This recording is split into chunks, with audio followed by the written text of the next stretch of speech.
Next time on the show is Mike Marlowe. He's a regular on the show.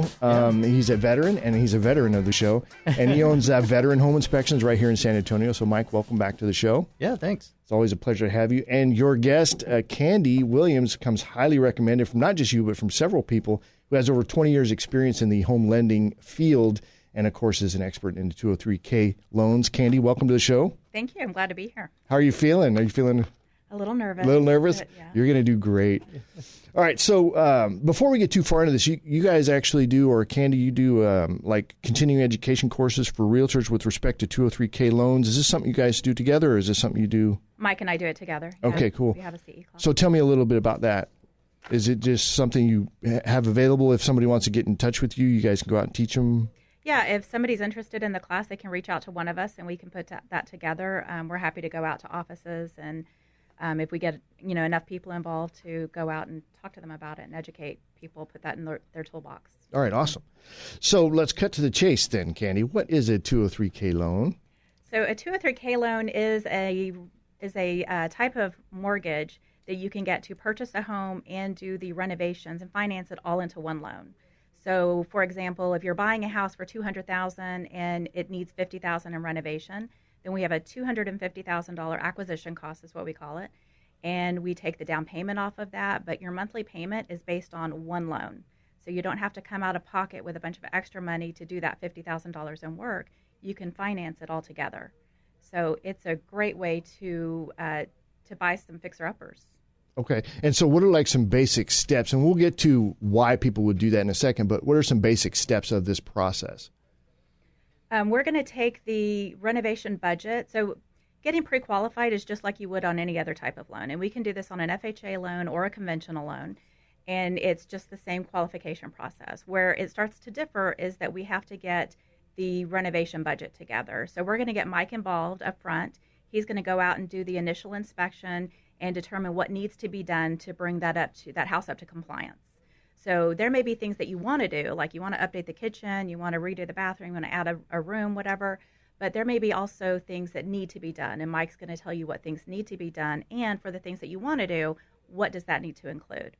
And then we're going to get a renovation budget from your contractor. So you need to choose a contractor. It needs to be somebody who is qualified. So we're going to ask the contractor for some information to make sure that they're qualified. And we need to get that budget from them. We need to find out exactly how much it's going to cost. And we do get a very specific, detailed budget. And Mike helps the contractor put that together as well, so that we know exactly what's going to be done to the house. And we send that to the appraiser because the appraiser is going to give us an after-repaired value. So once the appraiser knows, hey, here's the house, here's the renovations that are being done, we're going to put that together. What will that house be worth when it's done?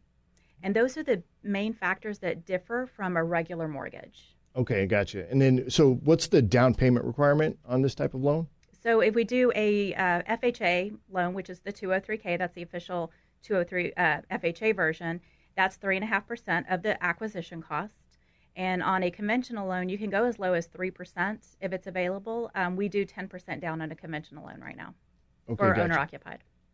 Okay, and you said that the contractor has to be approved by the lender, or who's actually making that decision? By the lender, yeah. We're going to ask the contractor to fill out some paperwork for us, provide us with some documentation. They have to have liability insurance.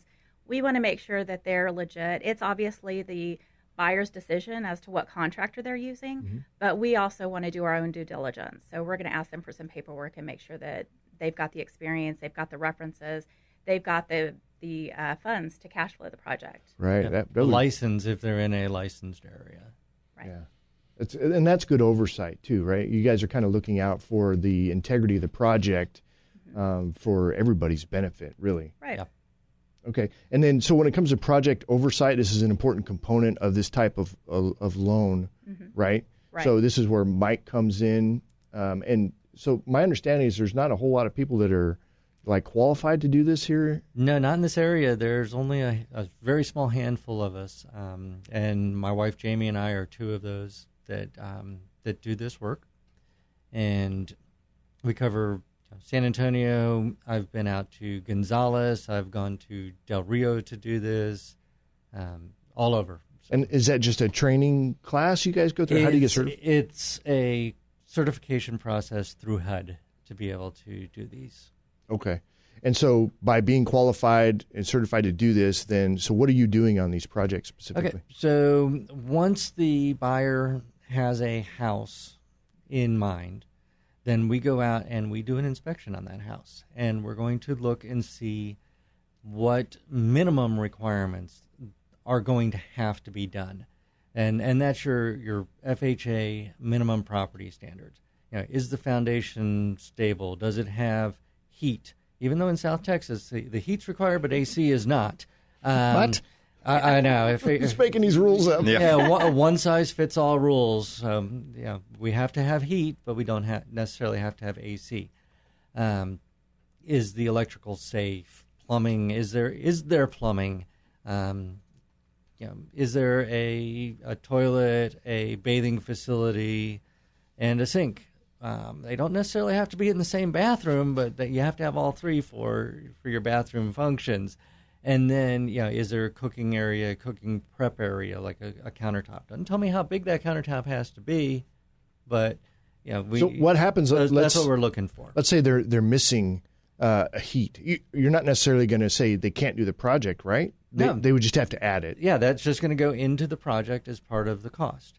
So we'll figure out what has to be done. And then I'm going to turn around to the client and say, okay, so this is what we have to do. What do you want to do? Do you want to remodel your kitchen? Do you want to do your bathrooms, put new flooring in, put a new roof on, expand, whatever, up to, however, what their budget and, what they want to spend. And this is a conversation you have with them? Right. Okay. Yeah, we have the initial conversation. We're going to give them the estimated cost of the project. We write up the whole project down to line item detail. It's not like a lot of contractors do, like, we're going to come in, we're going to do all this work, and it's going to cost you $50,000. One number. We're going to break it down to, okay, you're going to fix the foundation for this much. You're going to put in, 10 linear feet of cabinets for this much. It's line item detail, and we break it out, material, labor, all of that. Okay, so. And Candy, so you see this report as well? Yes, absolutely. Yep. Okay. And then, again, the oversight. You do how many inspections on these things? So we're going to do at least the one up front before the purchase is done. You have the house under contract or you've decided to refinance your house. I come out, I do this initial inspection, and then once the project is started, you've closed on the house, construction's going. When your contractor's ready to get paid, I will come back out for a draw inspection. Okay, so let's start with the first one. What's typically the first? Is it like pre-pour or right after? Or? Well, the first one, it depends on the project. Okay. And well, I guess, yeah. Yeah, so with the loan, you can finance up to 5 draw inspections right in the loan. And whenever the contractor is ready to be paid, they'll call us out. We're also supposed to do them no more than about 30 days apart. So we don't want you going too long without having the oversight in. So I'll come out and I'm going to walk the project with the contractor and that the write-up that we did with the costs. And I'm going to just go down through there. Okay, what have you done? Okay, you were supposed to replace the roof. I'll look at the roof. It's replaced. It's done correctly. Okay, so the contractor gets paid for the roof. And we just go right down through the project. And Candy, so where are you at on this as well? Is Mike communicating with you? Well, at that point, they've already closed on it. And so we have a draw department that handles that. So when Mike sends it in, he looks at the project. He says, yes, you've done this portion, and you've done 25% of the budget, for instance. Then he'll send it into our draw department. Our draw department will pay them based on what he says. Sometimes a contractor will say, hey, we've done this much, we want this much money. Mike has to go out and say, okay, but you've only done this percentage, because they get paid by the percentage of the renovation budget. That's amazing oversight, by the way. I love that. Third-party oversight is so important when people, especially first-time home builders, because we really don't know what's going on. I mean, we may think we do. We can watch it on YouTube. You know what I mean? Gasper, I imagine you see that on your side as well, where people, they just get themselves into a crack because they didn't have any kind of oversight. Yeah, people forget that there's certifications involved in all of the professions that we do, that we're formally trained, that we're experienced people.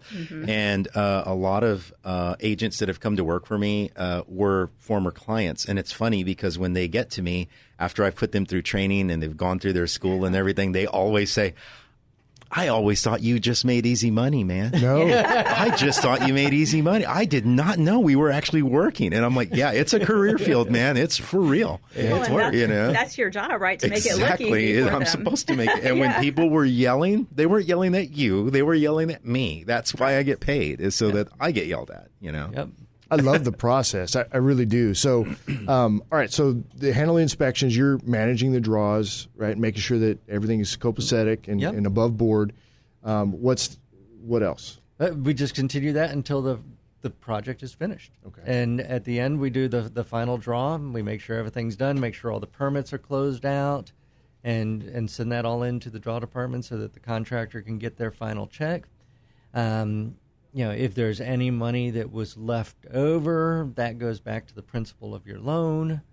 So, cool. A little cost savings there. So let's talk about the difference. There's two different types of these loans, right? There's a limited and a standard. Did I get that right? Right, exactly. Yeah, so the limited 203K, that's the FHA version. And most companies we do as well have some kind of conventional version of that as well, where we have limitations, if you're doing under $35,000 in work. So on FHA especially, if you're doing under $35,000 renovation budget, and that renovation budget is everything. So that's including the hard and soft costs, but also your permits, your engineer's reports, your architectural exhibits, if you have those. We add a contingency that's usually it's 10 to 20% of your contractor budget. So if the contractor says, hey, this is going to cost $30,000, we're going to automatically add another $3,000 in cushion for that, because chances are something else is going to come up during the project, right? Yeah. So we add that in there. So if you're under $35,000 with that total budget, then we can do a limited as long as there's nothing structural being done. If you're doing anything structural, if you're removing a load-bearing wall, if you're doing any foundation work, anything like that, it's no longer a limited. Now we're looking at a full 203K. When we're doing a limited, we don't have to have a HUD consultant involved. I always recommend, hey, you still may want to do this because you have that oversight, like you said. It's nice to have somebody else involved to help you to make sure that everything gets done correctly. But we can do the limited at under $35,000. Everything else and over that would be a regular 203K. Well, and I'll tell you what, I would absolutely not do another, even though I've got some experience in home building, I would absolutely have Mike help me out with oversight on any of that kind of stuff. I mean, he's been doing it forever, and it's like, you may think but man, you can lose money so fast, or you can end up with a lifelong problem because it wasn't caught before the slab was poured or something like that. Just absolutely crazy. So, Candy, what's a good way for folks to get in touch with you if they want to? You can call me directly at 210-269-1774, or my website is homebridge.com/Candy Williams, or email me at cwilliams@homebridge.com. Okay. And Mike, of course, how do people get in touch with you? All right. Phone is 210-202-1974. Our website is vhillc.com. And we also have a great outline of the whole renovation loan project. Yes, you do. On there. So check that out. Give us a call, and we will get you taken care of. Yeah, that's where I actually started my research, was from your webpage. Very informative. Loved the way it was laid out. On the desktop version, it's really good.